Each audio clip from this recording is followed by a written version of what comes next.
What's going on, everybody? Welcome back to the channel, and if you're new here, as always, welcome. Today I have another versus for you. This time we are putting arguably the best remakes ever done against one another. Resident Evil 4 Remake versus Dead Space Remake. Both of these games are third-person survival horror games, so I thought this would be a great matchup.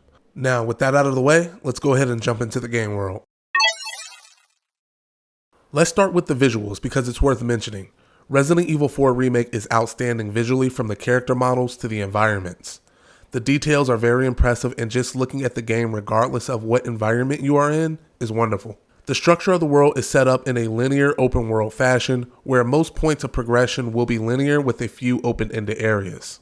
The world does have some varied paths that you can take, but usually they will lead you back to your main path of progression or loop you around to a previous part of the map that you've already been to.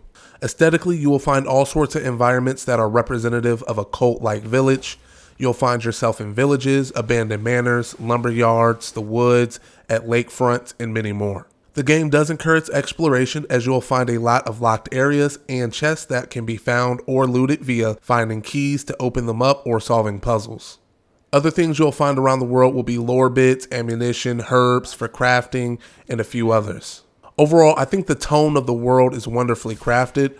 Although it's mostly linear, it creates a non-linear feel with its excellent level design. Let's head to outer space and see what Dead Space has to offer. Like Resident Evil, Dead Space is visually impressive. The environments, character models, the details, enemies are all a treat to look at. One thing I wanted to call out for Dead Space was the lighting. They did such a marvelous job at capturing it, and it gives off such horror vibes. Now, Dead Space takes place in a very large starship which will act as your main world. The structure of the starship is mostly linear with a few big open areas. Now, calling back to Resident Evil, your game world here does offer branching paths that open up the level design for more exploration. The starship is a seamless world experience, so there are no loading screens. The game breaks up the starship into different areas like the cargo bay or med bay, which helps you keep track of your whereabouts.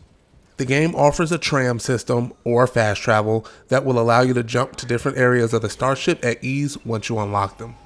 Aesthetically, you will get horror vibes like you're constantly being stalked by these necromorphs. You'll see shredded and decapitated corpses all over the place. Lights will constantly flicker, hindering your ability to see the environment clearly. Bloodstains will be smeared all over, and you'll encounter parts of the ship that lacks oxygen, gravity, and even power in some cases. All those elements put together creates an immersive environment and a great experience. Amongst all those things I just previously mentioned, you'll be doing side quests or looking for loot in the form of med packs, money, and other items. The level design execution here is superb, but I think the real icing on the cake for Dead Space is the atmosphere they created. Now that we've looked at each game's respective world, let's jump into the combat. Combat feels good in the hands. The gunplay is the primary form of combat. You'll use a wide assortment of guns to take down the cult-like people and other monstrosities. The gun variety is wide. You have pistols, shotguns, assault rifles, crossbows, RPGs, and many more. The guns feel very satisfying and has such a visceral look and feel to them. You'll find yourself blowing bodies in half with a well-placed shotgun shot or blowing the heads off your enemies with a well-placed sniper rifle shot. Other bits of combat will see you using grenades, flashbangs, and other throwable objects to take down your enemy.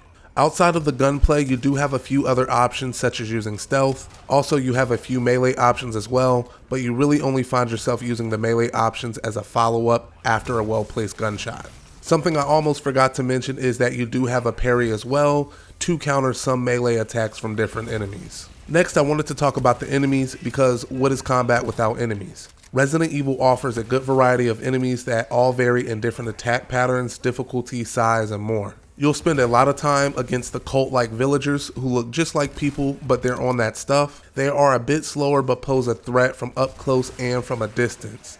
These are the primary enemies you'll encounter throughout your playthrough. Others include cult-like dogs who are much more faster and agile, or these crazy enemies whose head explode and tentacles start spewing from their neck. And that's really just a short list of enemies. There are many more.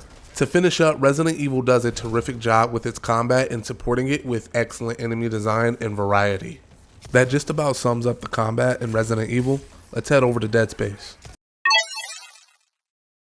Combat in Dead Space is some of the most satisfying you'll find. It has a nice heavy feel to it. Similar to Resident Evil, gunplay is the core of the combat.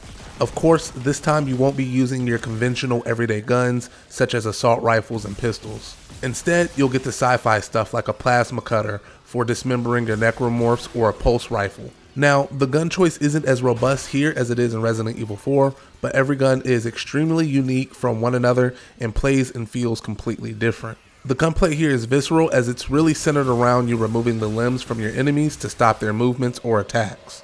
Well-aimed plasma cutter shots will see you taking the legs and arms off of most necromorphs you come across.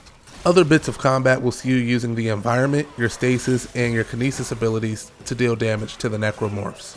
Next, let's talk about the enemies a bit because it coincides so well with the combat. Necromorphs are aggressive and they often charge, explode, or shoot things at you, or even use other parts of their bodies to deal damage to you.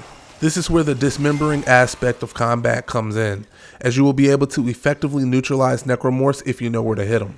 There's a good variety of necromorphs that range in size, speed, durability, and more.